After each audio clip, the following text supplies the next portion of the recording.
Mastering everyday English. I'll have it to go.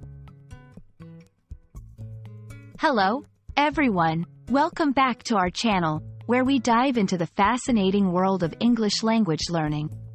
Today, we're exploring a phrase you'll often hear and use in English-speaking countries, especially when ordering food. I'll have it to go. This simple sentence packs a lot of meaning, and understanding it can make your dining experiences smoother and more enjoyable. Let's break it down together.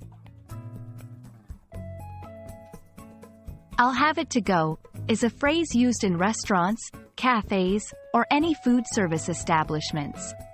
It indicates that the customer wants their order to be packed so they can take it away from the establishment, rather than eating it there. This phrase is especially common in fast food restaurants and coffee shops.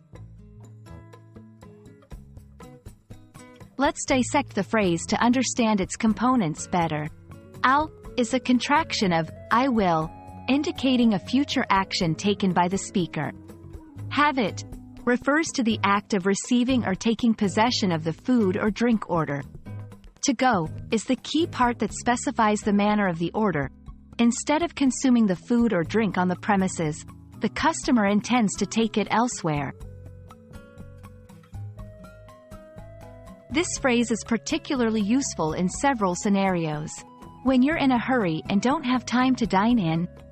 If you're ordering food to eat at home or another location. When you're buying food for someone else, to bring it to them.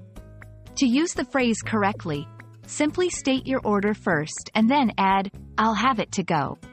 For example, can I get a large coffee and a sandwich? I'll have it to go, please. In many English-speaking countries, especially in the United States and Canada, eating on the go is a common practice due to busy lifestyles.